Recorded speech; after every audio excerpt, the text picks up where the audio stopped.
ada pada pagi hari ini memuji, menyembah, menikmati hadirat Tuhan. Karena Tuhan dahsyat, Tuhan luar biasa. Terima kasih Tuhan, pagi hari ini kami akan menikmati firman-Mu. Berbicaralah Tuhan bagi setiap pribadi lepas pribadi kami semua yang hadir. Nyatakan apa yang menjadi pesan dan maksud Tuhan pada pagi hari ini, sehingga kami semua yang hadir, kami diberkati Tuhan. Bahkan juga semua anak-anak Tuhan yang mengikuti ibadah live streaming pada kesempatan pagi hari ini, dapati dimanapun Tuhan, sehingga bagian kebenaran ini pun dapat menjadi berkat buat setiap mereka. Kami percaya Tuhan, Allah tidak dapat dibatasi oleh ruang dan waktu. Kuasa-Mu sanggup untuk bekerja dalam segala situasi dan dalam segala keadaan.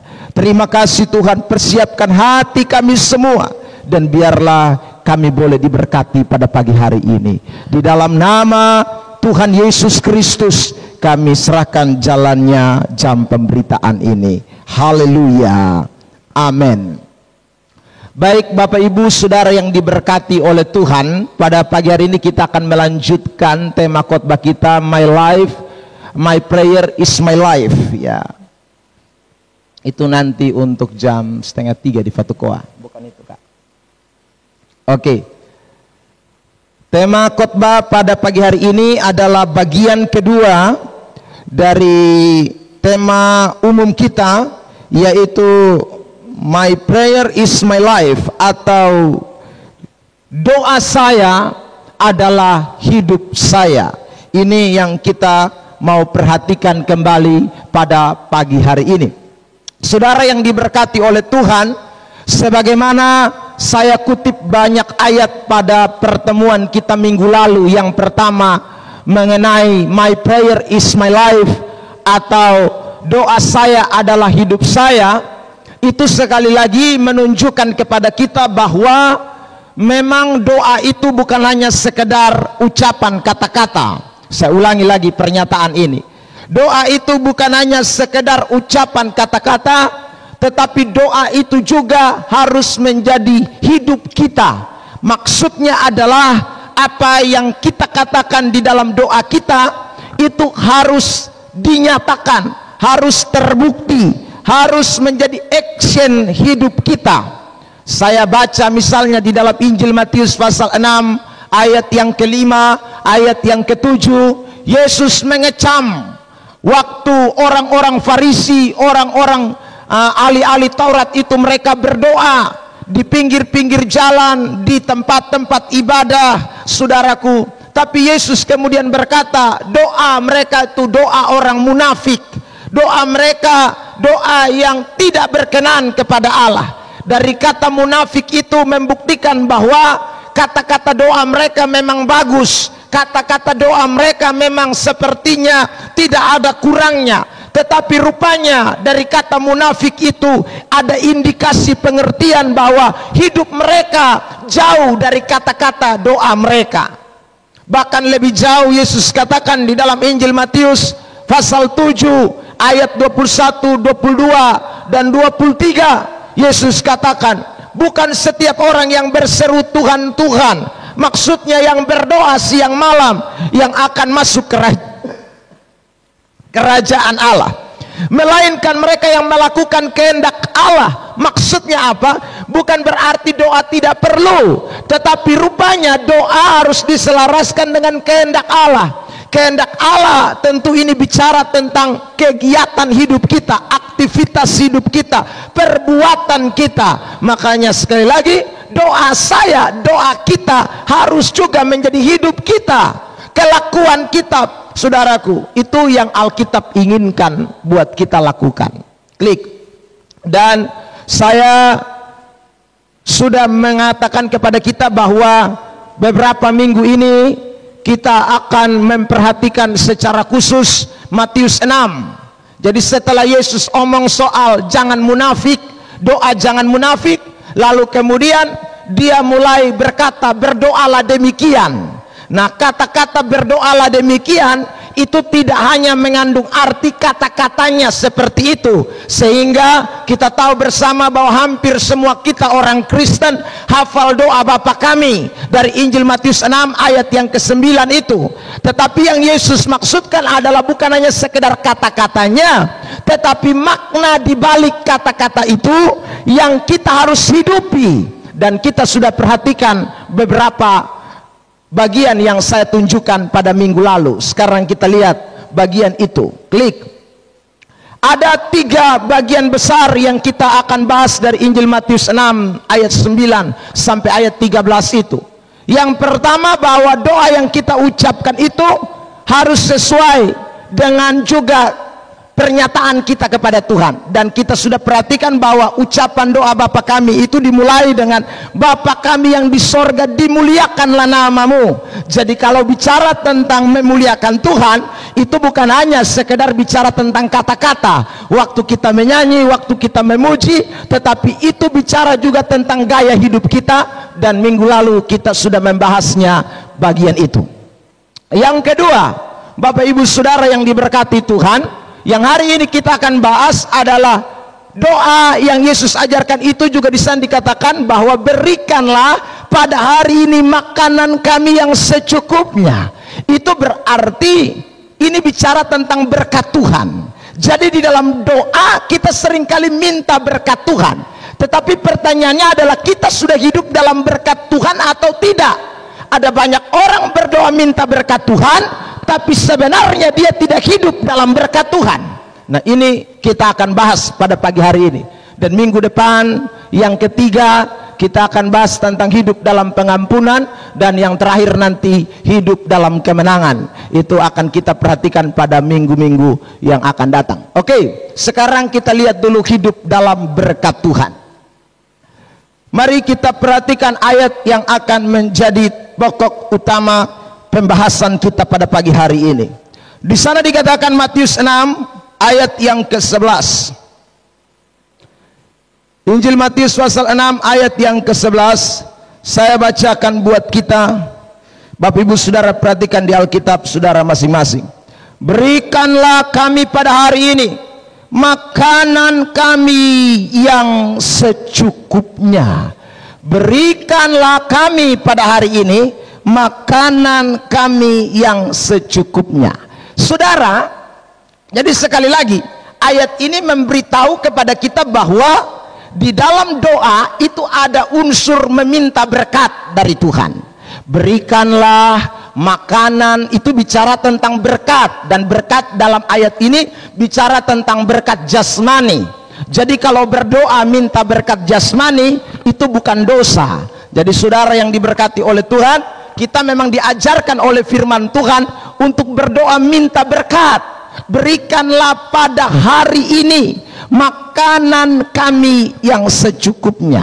Tetapi saya ulangi lagi pernyataan-pernyataan saya di awal, bahwa kalimat ini sekali lagi bukan hanya sekedar sebuah perkataan permintaan, tetapi juga harus dibarengi dengan sebuah gaya hidup atau action kehidupan kita. Sekarang saya mau membahasnya pada bagian ini. Klik. Yang pertama, ketika kita menemukan kata berikanlah, kata berikanlah itu tentu tidak menunjuk kepada yang lain, bukan minta kepada yang lain, karena perikop kita adalah doa Bapa kami. Berarti saudaraku, ketika kita berkata berikanlah, itu berarti kita tahu bahwa waktu kita katakan kalimat itu, kita ucapkan kata itu, kita tahu bahwa tidak ada sumber berkat yang lain. Kita tahu bahwa hanya satu-satunya sumber berkat itu yaitu Tuhan. Makanya waktu kita berkata berikanlah, itu tidak kita katakan kepada wujud yang lain, atau kepada oknum yang lain, atau kepada pribadi yang lain, tetapi kita katakan kepada Sang Pencipta alam semesta, Allah penguasa langit dan bumi. Kepada Dialah kita katakan berikanlah. Klik, itu ayat. Saudaraku yang diberkati oleh Tuhan. Nah, kalau kita sudah katakan kepada Tuhan berikanlah kepada kami, pada hari ini makanan kami yang secukupnya. Maka sekarang kita harus sadar, oh berarti saya tadi panggil Tuhan nih. Waktu doa minta berkat, saya panggil Tuhan. Waktu doa minta makan tadi, saya panggil Tuhan. Saya tidak panggil ilah-ilah lain, saya tidak panggil pejabat, saya tidak panggil si A, si B, si C. Saya tidak sebutkan nama pekerjaan saya. Saya tidak berkata berikanlah petani ini makanan kami, hai sang penguasa petani. Tidak kan saudara? Kita sedang berkata kepada Tuhan. Kita tidak berkata kepada tanah, kita tidak berkata kepada apapun di dalam dunia ini. Nah seharusnya action hidup kita juga selaras dengan apa yang menjadi kata-kata kita. Karena ada banyak orang habis doa berikanlah kami pada hari ini, tapi dia tidak harap bahwa sumber berkat itu dari Tuhan. Ya, yang dia harapkan adalah apa? Oh dari kekuatan dirinya. Habis doa berikanlah, tetapi kemudian perbuatannya bertentangan. Dia tidak percaya kepada Tuhan yang dia minta. Padahal tadi dia baru saja berkata berikanlah pada kami hari ini makanan kami yang secukupnya. Berarti kita harus yakin dong bahwa sumber berkat kita bukan karena usaha kerja kita, bukan karena jeripaya kita, bukan karena siapapun, tapi Tuhan yang memberikan berkat itu. Klik. Saudara yang diberkati oleh Tuhan. Sekarang kita lihat apa arti hidup dalam sumber berkat itu. Setelah kita berdoa begitu, berarti kita harus sadari bahwa pekerjaan itu bukan sumber berkat. Jadi kalau habis doa berikanlah, jangan kemudian saudaraku actionnya lain. Habis doa berikanlah, ibadat tidak pernah, doa tidak pernah, ya hanya kerja. Itu lu tak usah doa berikanlah.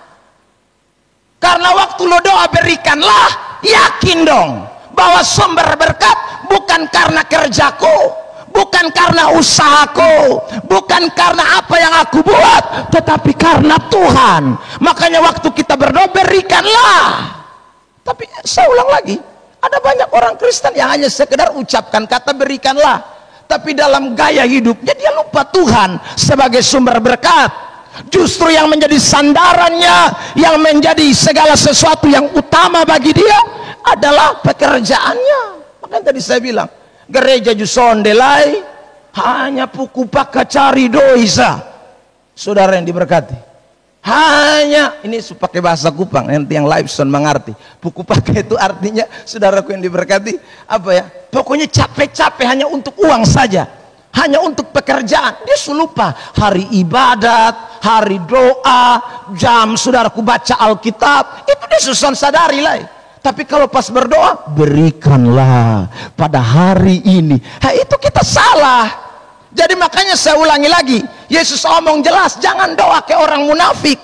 Orang munafik itu apa yang dia katakan lain, yang dia bikin lain. Saudara yang diberkati oleh Tuhan. Jadi kalau kita tahu bahwa kita bilang berikanlah, utamakan Tuhan. Sekarang saya mau tunjukkan beberapa ayat bahwa pekerjaan kita ternyata memang tidak bisa jadi sumber berkat. Mari kita lihat. Amsal 10 ayat 22. Berkat Tuhanlah yang menjadikan kaya. Saya garis bawahi kalimat, Tuhanlah yang menjadikan kaya. Susah payah tidak akan menambahinya. Jadi waktu kita berdoa berikanlah, ingat, ternyata beta pun susah payah, saya punya susah payah, capek, itu tidak bisa tambah apa-apa. Yang memberikan berkat Tuhan. Amin. Jadi jangan lupa, bangun pagi doa Bapa kami habis. Saudara yang diberkati, ingat kita kerja, tapi bukan kita jadi sumber berkat, Tuhan yang menjadi sumber berkat, bukan dari pekerjaan kita. Karena pekerjaan kita tidak bisa tambah apa-apa. Saudara yang diberkati, orang seperti ini dia tidak bisa lupa Tuhan. Orang seperti ini akan memprioritaskan Tuhan. Orang seperti ini dia tidak akan memprioritaskan pekerjaannya, karena dia tahu bahwa ternyata susah payah tidak akan menambahi. Tuhan yang menjadi sumber berkat. Klik ayat berikut lagi. Mazmur 127, sia-sia kamu bangun pagi-pagi dan duduk-duduk sampai jauh malam. Ini artinya lembur. Bangun pagi, lalu kemudian dia tidak tidur. Dia duduk-duduk, itu maksudnya bukan duduk harba biruk, itu duduk kerja itu. Sampai jauh malam. Dan makan roti yang diperoleh dengan susah payahnya. Padahal Alkitab mengatakan, ia memberikan kepada yang dicintainya pada waktu tidur. Saya selalu katakan, anak-anak Tuhan, orang-orang percaya, waktu tidur pun Tuhan sudah berkati Anda. Makanya waktu kita bilang berikanlah, ingat, sumber berkat kita bukan hasil lembur kita. Sumber berkat itu bukan karena kita kerja non-stop. Sumber berkat itu bukan karena kita banyak melakukan sesuatu untuk memperoleh sesuatu. Tidak. Justru sumber berkat itu adalah Tuhan. Dan ayat ini mengatakan Tuhan mampu memberkati saudara bahkan pada waktu tidur. Tuhan mampu memberkati. Tapi kepada siapa? Dikatakan yang dicintainya. Orang yang dicintainya pasti orang-orang yang hidupnya mengikuti apa yang firman Tuhan katakan. Saudara yang diberkati oleh Tuhan Yesus Kristus. Lanjut ayat yang berikut. Dikatakan begini lagi. Silakan. Pengkhotbah 2 ayat 11. Ketika aku meneliti segala pekerjaan yang telah dilakukan tanganku dan segala usaha yang telah kulakukan untuk itu dengan jerih payah, lihatlah segala sesuatu adalah kesia-siaan dan usaha menjaring angin. Memang tak ada keuntungan di bawah matahari. Dikatakan dalam ayat itu, dia sudah meneliti segala pekerjaan yang dilakukan tangan. Salomo sudah teliti semua pekerjaan. Mau itu petani, mau itu PNS, mau itu saudaraku yang diberkati, apalagi pegawai kerajaan, ya semua dia teliti. Dan dia katakan kesimpulannya adalah usaha kita yang kita lakukan, mau apapun itu, jerih payah kita, segala sesuatu itu dia bilang sia-sia. Seperti usaha orang menjaring angin, memang tak ada keuntungan di bawah matahari. Makanya saudara yang diberkati Tuhan, ingat, waktu Anda berdoa, berikanlah. Oh, itu berarti mengajak saya dan saudara semakin giat dengan Tuhan. Itu artinya mengajak saudara dan saya semakin mengutamakan Tuhan. Itu artinya mengajak saudara dan saya tidak boleh melupakan dan mengabaikan Tuhan. Karena dialah sumber berkat. Waktu saya katakan berikanlah, tidak ada yang lain yang bisa menjadi saluran berkat buat saya. Tidak ada yang lain yang bisa menjadi sumber berkat, termasuk pekerjaan-pekerjaan yang saya lakukan, jenisnya apapun di bawah kolong langit ini. Alkitab bilang itu sia-sia dan tidak akan membawa keuntungan tanpa Tuhan bekerja di dalamnya. Saudara yang diberkati Tuhan, lanjut. Apa arti hidup dalam sumber berkat? Yang kedua, saudara yang diberkati, orang yang menyadari bahwa sumber berkat itu adalah Tuhan, dia menyadari bahwa okultisme bukanlah sumber berkat. Okultisme itu adalah ajaran-ajaran mistik atau ajaran-ajaran kegelapan, ajaran-ajaran yang tidak sesuai dengan terang firman Allah. Misalnya, tahun ini dikatakan sio lembu jantan. Oh, berarti dong suprediksi lembu jantan itu begini. Berarti tahun ini begini. Loh, untuk apa kau berdoa? Berikanlah. Tapi kau masih sadar, kau masih percaya dengan lembu jantan. Saudara, kemarin tahun baru Cina, Imlek, hujan sedikit. Dong bilang ini berarti ini tahun ini berat. Saudaraku, Memang bulan Januari itu musim hujan. Tidak ada kaitannya dengan tahun baru Imlek. Saudara yang diberkati oleh Tuhan, tidak ada kaitannya.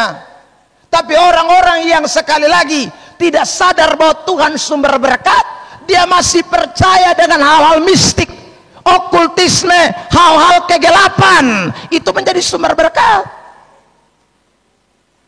Beberapa hari yang lalu dalam live streaming, saya khotbah saudara yang diberkati tentang orang-orang yang masih percaya bahwa leluhurnya itu bisa kasih berkat.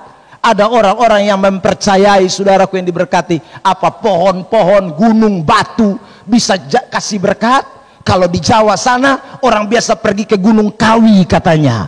Kalau ke Gunung Kawi itu bisa minta kekayaan, saudaraku. Beberapa hari yang lalu saudara di televisi ditampilkan itu Borobudur, ya. Lalu istri saya bilang begini, orang percaya kalau kita kasih masuk tangan kita jama itu patung Buddha, ya saudaraku, maka kita minta apa saja dia berikan kepada kita. Tapi sampai hari ini tidak ada seorang pun yang bisa jama patung Buddha. Kenapa? Karena saudara yang diberkati, orang seukur dia pun jarak antara lupung tangan dengan itu patung. Jadi lu mau sese lupung tangan karmana pun, lu akan sampai di itu tangan Buddha. Saudara, saya sudah sampai di Borobudur dan saya justru tes, tidak sampai. Seandainya sampai itu hari, maka saya minta, saudaraku, istri dari Amerika, anak putih semua, mungkin saya akan minta begitu. Tapi saudara yang diberkati oleh Tuhan, itu kan hanya mistik, okultisme. Tapi masih banyak orang percaya. Hari Minggu doa, berikanlah. Hari Senin, Selasa, Rabu, pi kegelapan. Ini kan kerja bodoh, itu dia pun nama. Saudara yang diberkati, kalau kita mengatakan berikanlah, sadar bahwa ternyata tidak ada yang lain yang bisa kasih kita berkat. Tidak ada sumber berkat lain, hanya Tuhan sajalah sumber berkat kita. Saudara yang diberkati oleh Tuhan, makanya kita percaya saja Tuhan. Sekarang saya tunjukkan beberapa contoh di dalam Alkitab bahwa memang yang lain itu tidak bisa kasih berkat. Kisah di dalam kisah Baal dengan Elia. Sekarang kita lihat, klik. Ini duluan. Yeremia 14 ayat 22. Adakah yang dapat menurunkan hujan di antara dewa kesia-siaan bangsa-bangsa itu? Ya saya tanya, adakah yang bisa kasih turun hujan di antara semua dewa kesia-siaan yang orang Israel sembah? Atau dapatkah langit sendiri memberi hujan lebat? Atau tiba-tiba langit bisa hitam lalu kemudian hujan turun? Bukankah hanya engkau saja? Itu tidak ada duanya. Bukan karena lembu jantan, bukan karena sekali lagi Imlek. Mau Imlek, tapi kalau Tuhan tidak kasih turun hujan, lu mau tahan? Soal akan bisa. Hanya Tuhan saja, Tuhan Allah kami, pengharapan kami yang membuat semuanya itu. Jadi Tuhan yang buat itu semua. Klik. Ya ini yang saya maksud. 1 Raja-Raja 17. Lihat. Lalu berkatalah Elia orang Tisbe dari Tisbe Gilead kepada Ahab, demi Tuhan yang hidup Allah Israel yang kulayani, sesungguhnya tidak akan ada embun atau hujan pada tahun ini kecuali kalau kukatakan. Kenapa Elia berani omong begitu?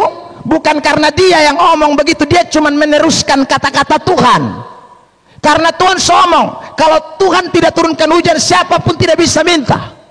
Saudara yang diberkati, tapi Ahab dengan saudaraku pasukan Baalnya pikir mereka bisa minta hujan. Akhirnya mereka mulai kumpul berbagai macam hal, korban-korban persembahan, mereka bikin mezbah, lalu kemudian mereka teriak dompung Tuhan Allah. Lihat, dompung Baal. Lihat, klik. Lalu Elia mendekati seluruh rakyat itu dan berkata, berapa lama lagi kamu berlaku timpang dan bercabang hati? Kalau Tuhan itu Allah, ikutilah dia, dan kalau Baal, ikutilah dia. Dia bilang begitu. Tetapi rakyat itu tidak menjawabnya sepatah kata pun. Dong su kepala batu betul-betul. Dong sone mau tahu. Ya. Karena bagi mereka Baal bisa kasih turun hujan, bukan Tuhan. Lalu ayat berikut mengatakan kepada kita, lanjut ayat 26, mereka mengambil lembu yang diberikannya kepada mereka, mengolahnya dan memanggil nama Baal dari pagi sampai tengah hari. Dari pagi sampai tengah hari, mungkin dari jam 6 pagi sampai jam 12 siang dong teriak-teriak. Lalu apa yang dikatakan? Katanya, ya Baal, jawablah kami. Tetapi tidak ada suara, tidak ada yang menjawab. Sementara itu mereka menjingkat-jingkat di sekeliling mesbah yang dibuat mereka itu. Jadi kemungkinan Baal, Baal, Baal, Baal. Itu dari pagi jam 6 sampai jam 12. Saudara yang diberkati, karena dong pikir Baal bisa kasih. Oh, lalu apa yang Elia katakan? Lanjut. Saudara yang diberkati oleh Tuhan, pada waktu tengah hari Elia mulai mengejek mereka, katanya, panggillah lebih keras. Mungkin dia, bukankah dia Allah? Mungkin ia merenung, wih, mangkali Baal lagi bobok santik. Mungkin ia bepergian, barangkali ia tidur dan belum terjaga. Jadi kesbangun dia terus teriak lebih keras lagi, jingkrak-jingkrak lebih lagi. Saudara yang diberkati, tetapi kita tahu bersama bahwa sampai akhir Baal tidak respon apa-apa. Itu bukti, saudaraku, bahwa memang tidak ada okultisme di dunia ini. Mau setan hebat kayak apapun yang disembah, dia tidak bisa, saudaraku, menguasai segala berkat yang ada di dunia ini. Hanya Tuhan sajalah sang pemberi berkat. Makanya saudara, waktu doa berikanlah kepada kami, fokus Tuhan. Jangan pilain leh. Fokus Tuhan. Pekerjaan itu bukan yang utama. Sumber berkat kita adalah Tuhan. Yang kedua, ingat, tidak boleh pergi ke tempat-tempat lain. Ya saudara yang diberkati, mau mereka omong terlalu manis, terlalu hebat, model seperti apapun, kita tidak boleh percaya. Memang karena kita sudah tahu kebenaran. Kita tahu ini Alkitab omong jelas-jelas. Tidak ada sembunyi-sembunyian, saudara yang diberkati oleh Tuhan. Lanjut. Ayat 28. Maka mereka memanggil lebih keras serta menore-nore dirinya dengan pedang. Tadi saudaraku cuman jingkrak-jingkrak. Tapi karena tidak jawab-jawab, akhirnya dong angkat pedang, pisau, dong mulai potong sebagai persembahan. Jangan sampai kalau darah mulai keluar, maka Tuhan, Baal kami, Allah yang kami sembah itu bisa mendengarkan kami. Seperti kebiasaan mereka. Jadi itu bukan mereka lakukan baru kali ini. Jadi itu sudah terbiasa, tradisi mereka. Saudara yang diberkati Tuhan. Jadi cara penyembahan setan kan model begitu semua. Tidak ada lain. Sehingga darah bercucuran dari tubuh mereka. Wih, saudara yang diberkati. Lihat. Memang prinsip daripada okultisme, roh kegelapan itu mengorbankan, saudaraku yang diberkati. Ya. Makanya orang bilang sembah tuyul, sembah apa lagi saudara, itu hanya bikin sia-sia sah. Sen ada di pembae. Yang ada saudaraku yang diberkati, tambah hari kita celaka, malapetaka, maut, segala macam akan terjadi. Karena dia pun tuntutan tuh lebih ngeri. Itu cara kerja setan. Dan kan Alkitab ngomong toh, Yohanes 10 ayat 10 kan bilang pencuri itu memang datang hanya untuk membunuh, membinasakan. Jadi tidak ada setan kasih berkat. Tidak ada, setan tuh tujuannya bunuh sah. Tujuannya kasmati orang. Jadi cara kegelapan model apapun tujuannya satu. Dia mau membunuh orang, mau mencelakakan orang. Makanya kita tidak boleh, sadar sudah. Tapi Tuhan tidak pernah. Dia beri berkat kepada saudara dan saya, memang menurut pandangan kita terlalu sedikit. Tapi sekali lagi, yang sedikit itu menurut pandangan kita, itu sebenarnya membawa kehidupan, tidak membawa malapetaka. Yang menurut kita tuh kurang, tapi sekali lagi yang kita lihat kurang itu yang akan membawa kita lihat hari-hari baik. Makanya sekali lagi, orang Kristen mesti sadar itu. Jadi jangan kepengen kaya, tapi lewat jalan yang sonde baik. Anda pikir kaya jadi enak? Oh tidak, justru itu akan tuntutan berat, akan lebih ngeri. Saudara, memang kelihatan dari luar mantap, mobil mungkin ganti-ganti tiap bulan, saudara, rumah main bagus terus, apalagi mungkin Anda Jakarta bolak-balik Kupang non-stop, kelihatannya bagus, tapi tuntutan di balik itu akan ngeri, karena setan tidak pernah kasih pardeo. Saudara yang diberkati oleh Tuhan, lanjut. Sesudah lewat tengah hari, mereka kerasukan sampai waktu mempersembahkan korban petang, tetapi tidak ada suara, tidak ada yang menjawab, tidak ada tanda perhatian, sama sekali tidak ada. Lanjut, saudara. Jadi sekali lagi kita belajar dari ini kebenaran jelas. Makanya syukuri saja. Bagian kedua ini saya bahas. Orang yang hidup dalam berkat Tuhan, dia tahu sumber berkat satu. Yang kedua, dia hidup dalam kecukupan. Bukan kelimpahan, kecukupan. Itu yang Alkitab ajarkan. Klik. Berikanlah kami pada hari ini makanan kami yang secukupnya. Tapi kita ini kan tidak mau cukup. Kita mau lebih. Kita mau lari lewat. Padahal ayat Alkitab bilang secukupnya. Jadi orang yang hidup dalam berkat Tuhan, yang berkata berikanlah kami pada hari ini makanan kami. Jangan lupa kalimat itu, secukupnya.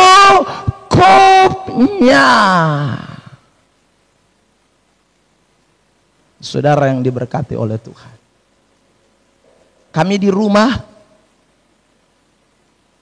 sekarang ada 6 orang, saudara, 7 plus tukang.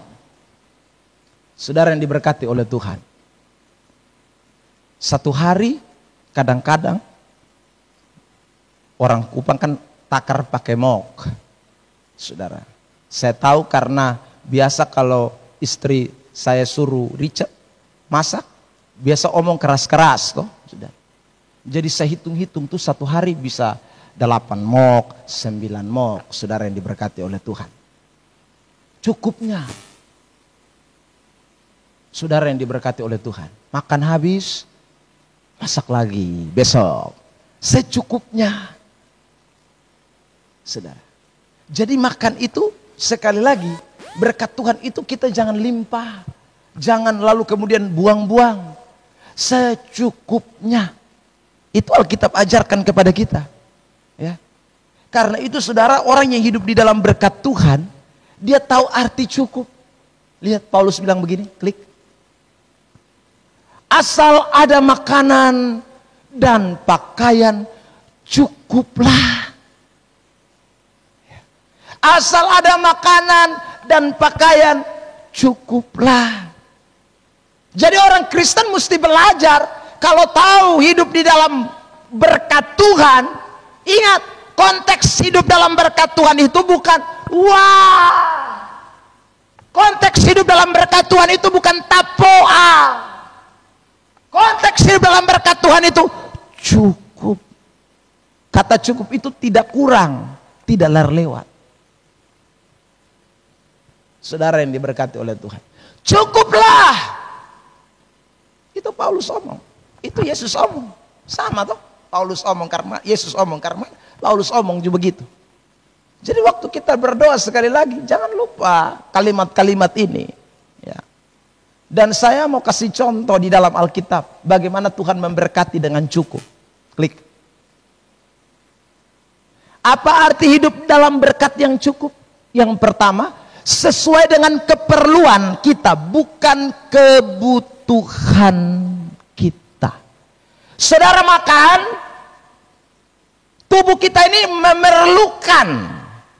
Tetapi sekali lagi, tubuh kita ini juga, keinginan kita ini juga membutuhkan. Kata butuh dengan perlu itu beda.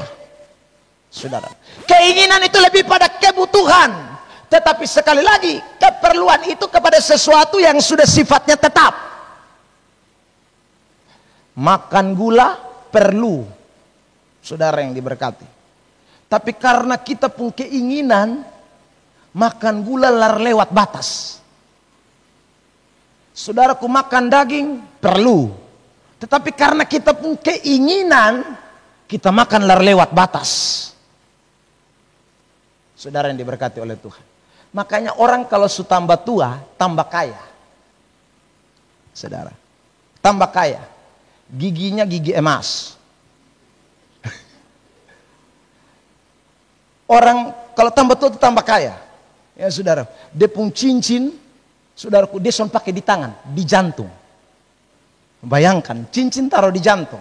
Ya, orang-orang yang saudaraku jantung semua putus itu kan dompi pasang cincin di jantung.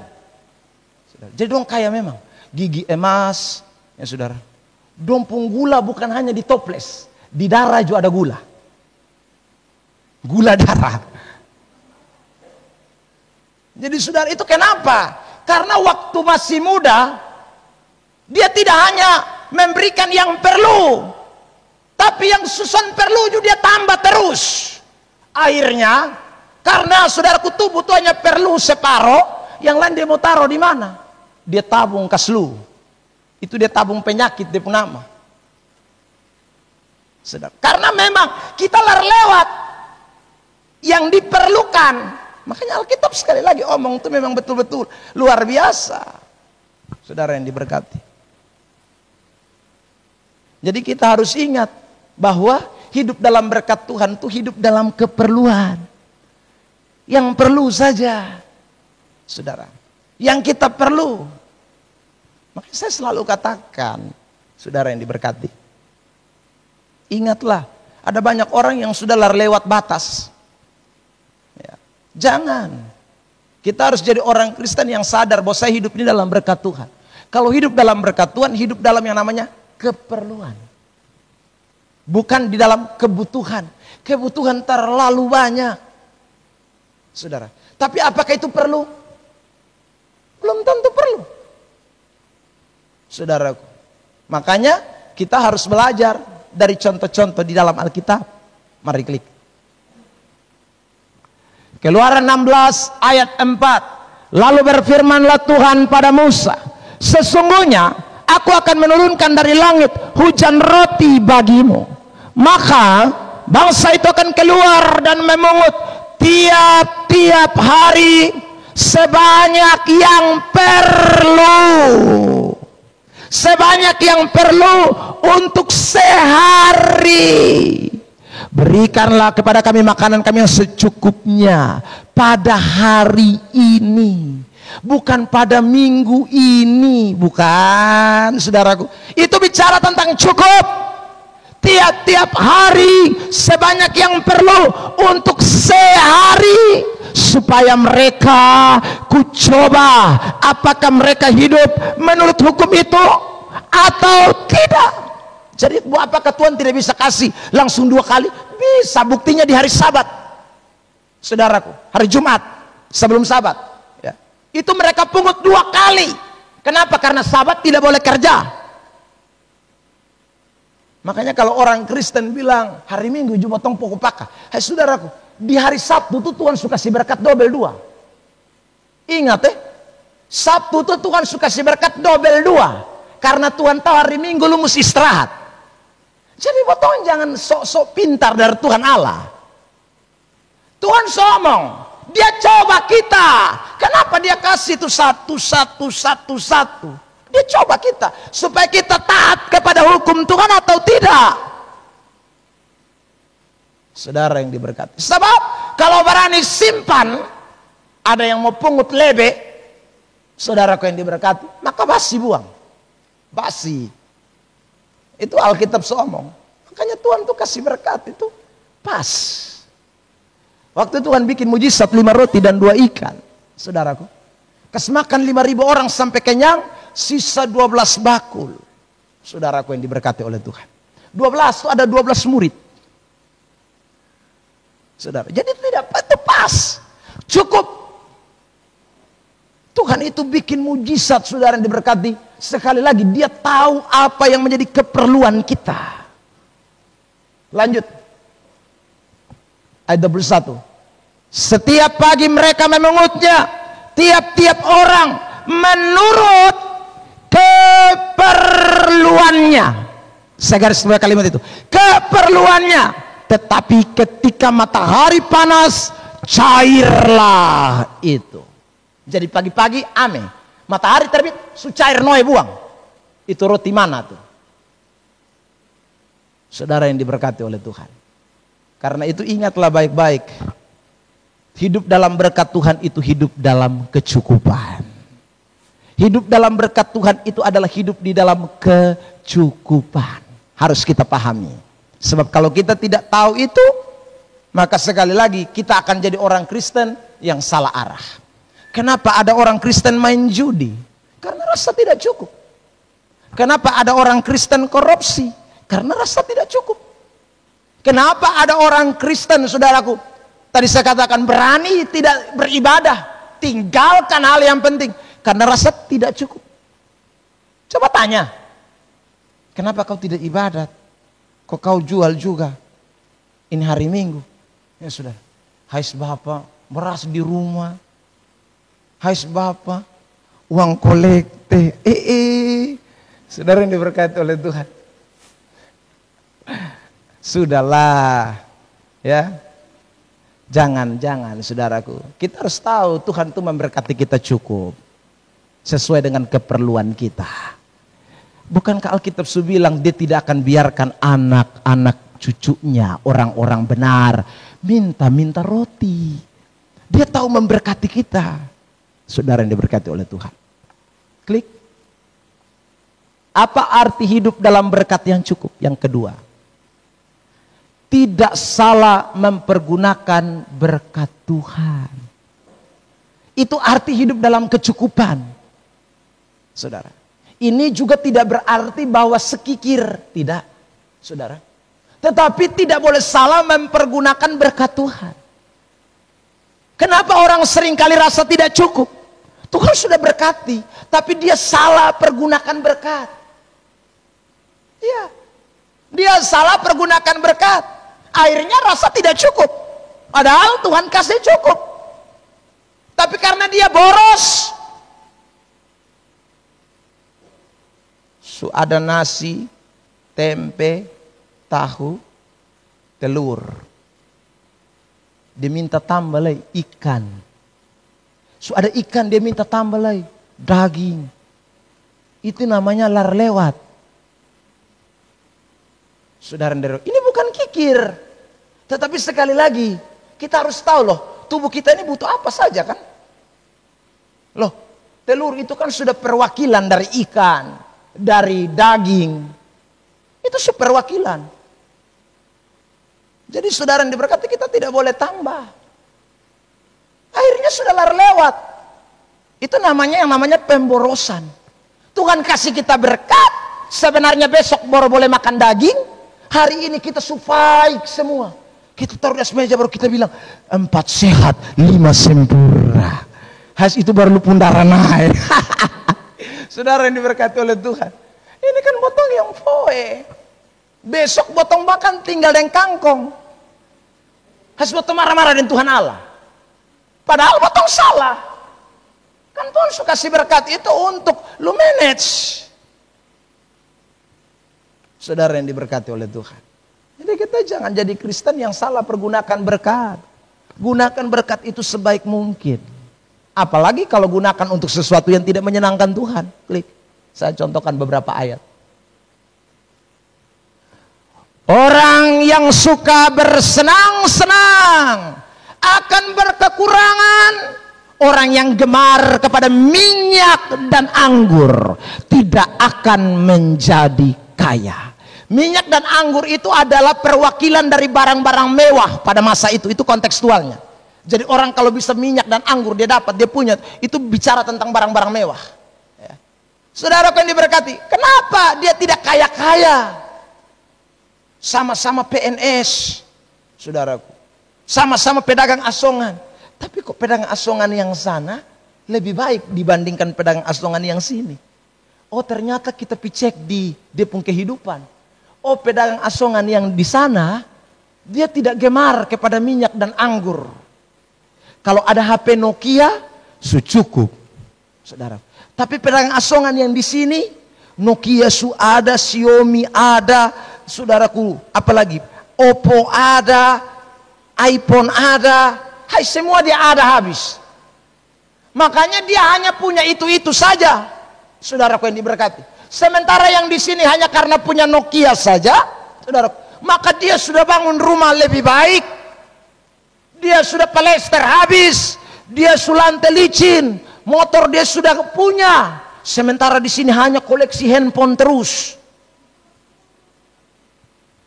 Sama-sama.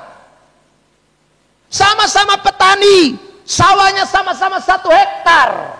Tapi kenapa di sini lain? Di sini lain. Salah satu faktornya adalah karena orang itu boros. Saudara. Karena orang itu hidupnya tidak berkecukupan.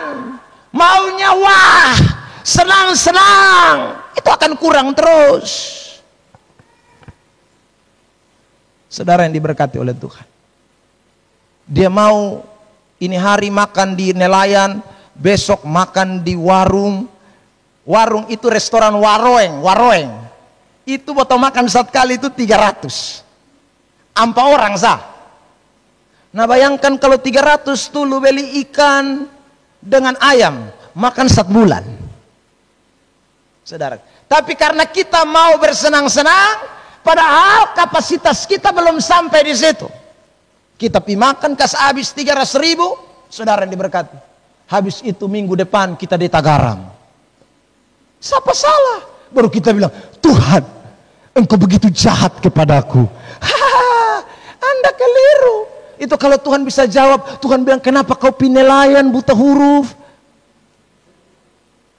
Iya, saudara yang diberkati oleh Tuhan. Kita salah, karena kita mau bersenang-senang. Jadi hidup itu sekali lagi, ada waktu di mana kita harus tahu memanage sesuai dengan berkat yang Tuhan beri kepada kita. Jadi itu bukan berarti kikir loh. Kalau orang kikir itu begini, saudara yang diberkati oleh Tuhan. Bedanya, orang kikir itu dia punya, dia tidak pakai bersenang-senang, dia tidak pakai beli apapun juga, itu orang kikir. Dia simpan sah. Saya pernah kasih contoh saudara, ada orang potong ayam 1 ekor, dia makan 1 bulan. Cara makannya bagaimana? Dia pegang lemari kunci, lemari kulkas itu dia pegang kuncinya, saudara. Jadi kalau waktu dia mau makan, dia potong kaki, dia datang goreng, dia makan sendiri. Nah itu dia kunci rapat, jadi dia pun istri makan kering, dia tetap, saudaraku, daging ayam terus. Itu kikir. Itu bukan hemat, itu kikir. Saudara yang diberkati Tuhan. Kikir itu Anda punya sesuatu, misalnya ada garam lebih banyak, orang datang bilang minta garam dulu di rumah habis garam. Aduh minta maaf, teh botong di sini bukan pabrik gudang garam saudara. Itu namanya kikir.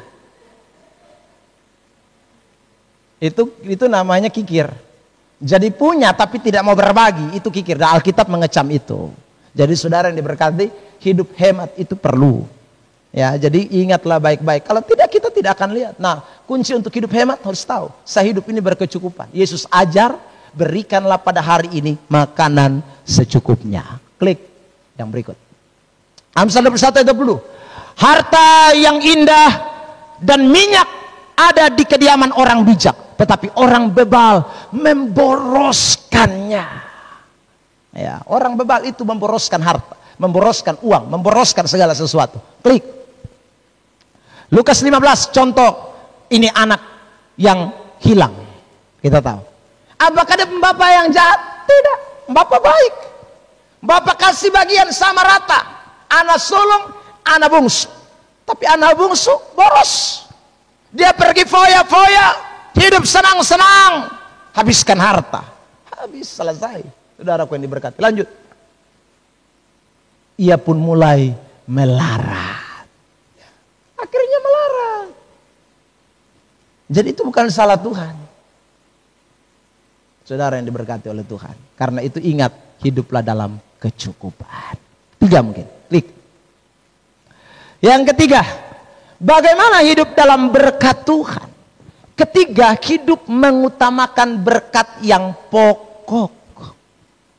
Makanya ayat yang tadi kita baca, berikanlah pada hari ini bukan mobil yang secukupnya, bukan rumah yang secukupnya, bukan uang yang secukupnya, tetapi makanan kami yang secukupnya.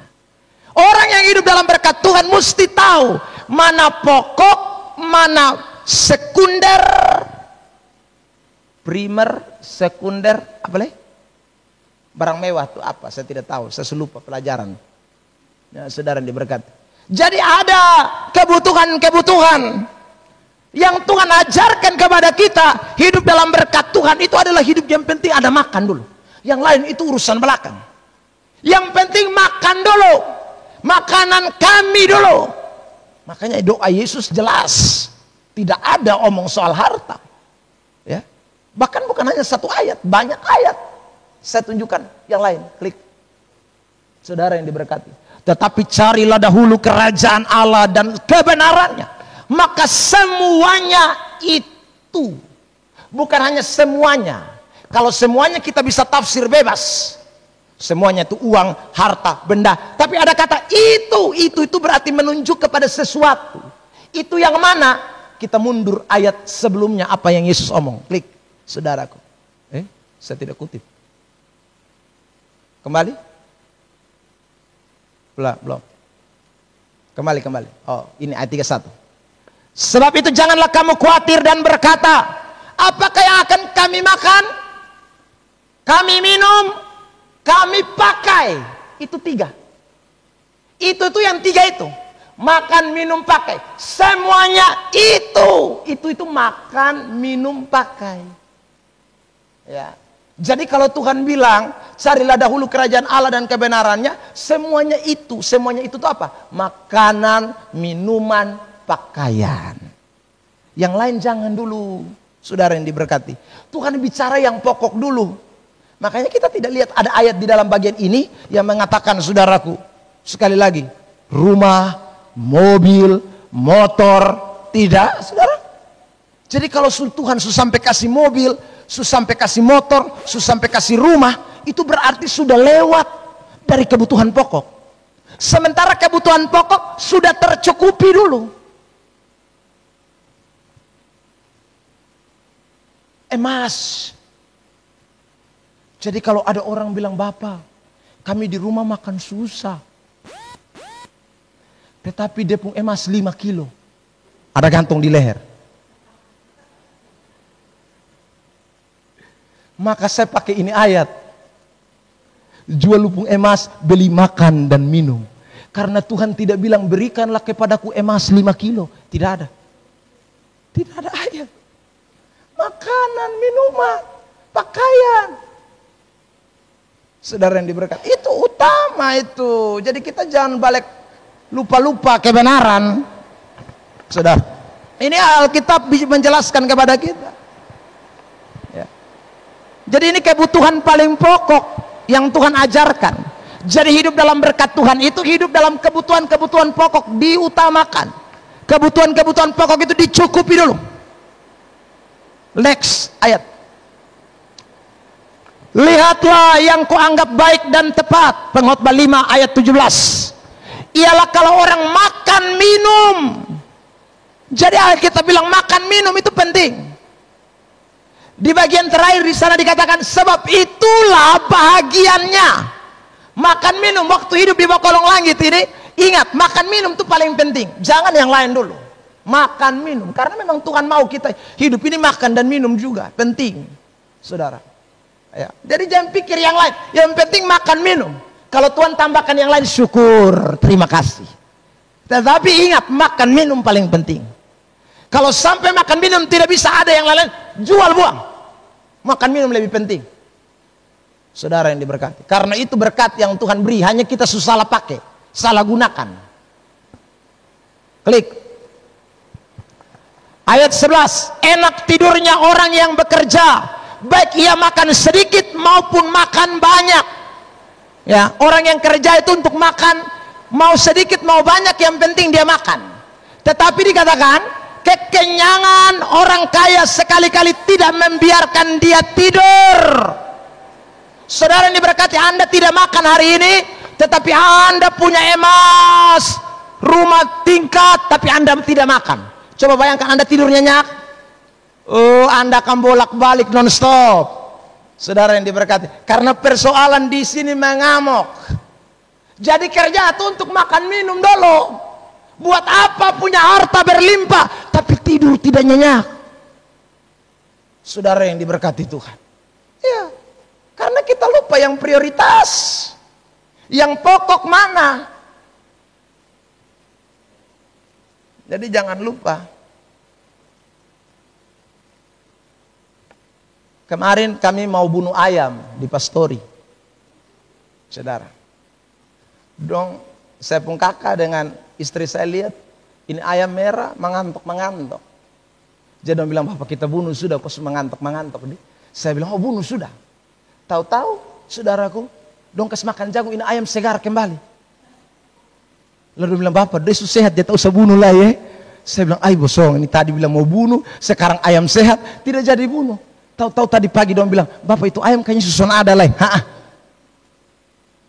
Sehat kita tidak mau, sakit baru kita mau bunuh. Saudara yang diberkati oleh Tuhan. Padahal saya paksa dong domba-domba bilang, jangan. Saudara, padahal saya suka pengen mau makan daging ayam. Saudara yang diberkati oleh Tuhan. Makan itu lebih penting. Untuk apa ayam satu kandang, tapi kita tidur tidak nyenyak?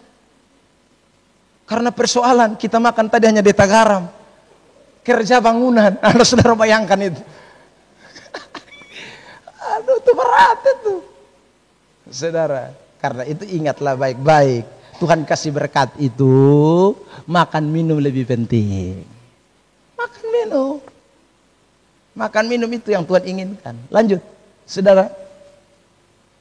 Ayat 12, ada kemalangan yang menyedihkan kulihat di bawah matahari. Kekayaan yang disimpan oleh pemiliknya menjadi kecelakaannya sendiri. Kaya, tapi dia tidak mau pakai makan minum. Makan susah terus. Itu Alkitab bilang, kau simpan jadi celaka. Saudara yang diberkati oleh Tuhan, makanya jangan.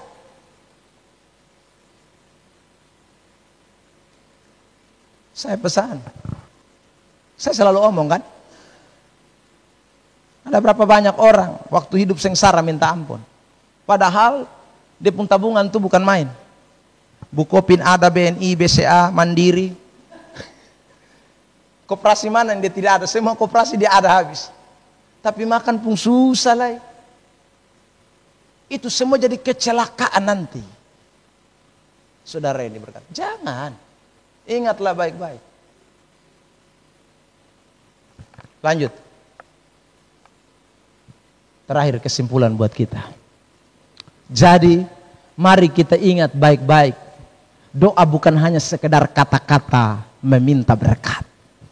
Melainkan, doa adalah sikap hidup dalam berkat Tuhan tersebut. Jadi doa itu bukan sekedar minta berkat, tapi doa itu adalah sikap hidup. Yaitu bagaimana? Hiduplah dalam sumber berkat. Jangan hidup dari sumber pekerjaan. Jangan hidup dari sumber okultisme. Jangan. Hidup dari sumber berkat yang namanya Kristus Tuhan. Yang kedua, hidup dalam kecukupan. Cukup itu sekali lagi artinya keperluan kita. Keperluan kita. Dan hidup dalam kebutuhan-kebutuhan yang pokok terlebih dahulu. Yang lain itu urusan yang belakangan. Jadi kalau sudah pokok mantap, yang belakangan juga Tuhan pasti berikan yang terbaik.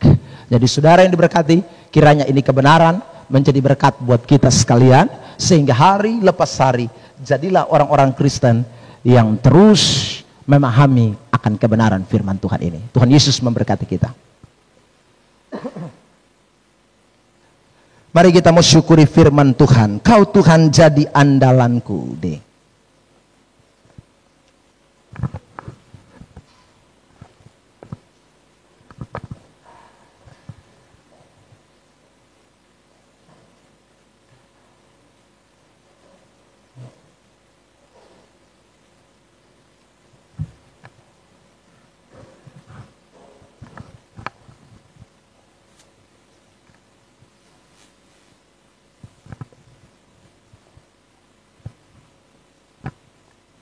Di saat aku sudah tak mampu, ada Yesus yang sanggup melakukan yang terbaik.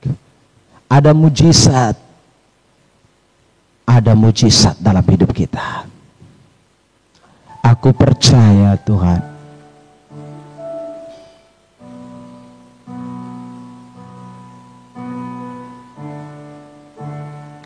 Terima kasih Tuhan. Kau Tuhan jadi andalanku. Hanya Kau Tuhan yang ku percaya.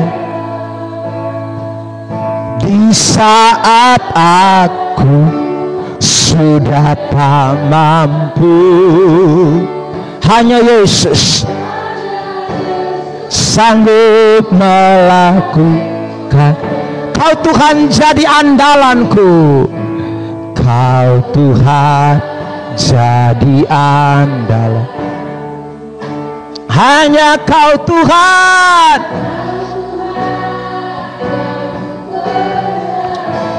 Di saat aku sudah tak mampu, hanya Yesus.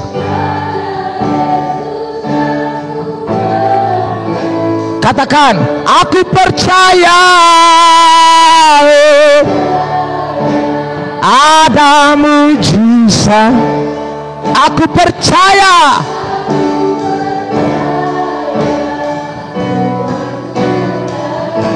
perbuatan ajaib telah dikerjakan. Aku percaya.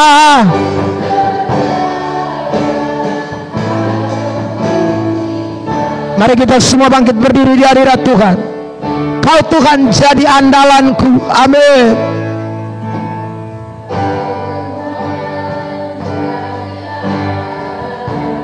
Hanya Kau Tuhan.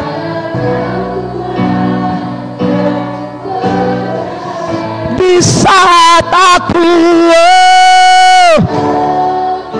sudah tak mampu, hanya Yesus.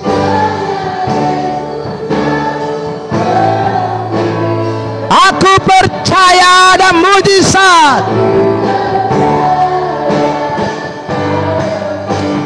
Praise the Lord, haleluya.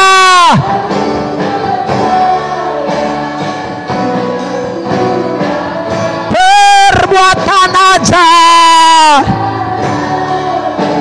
telah dikerjakannya. Aku percaya. Aku percaya ada mujizat. Aku percaya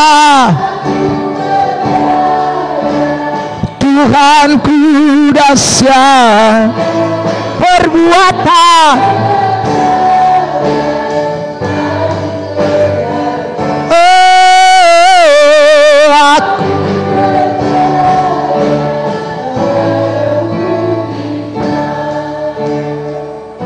Aku percaya ada mujizat. Saudara, marilah kita hidup di dalam kebenaran Tuhan. Sesuai dengan apa yang firman Tuhan katakan, hiduplah di dalam berkat Tuhan.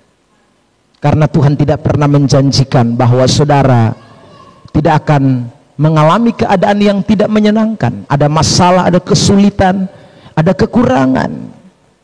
Tetapi percayalah, Tuhan adalah Allah yang selalu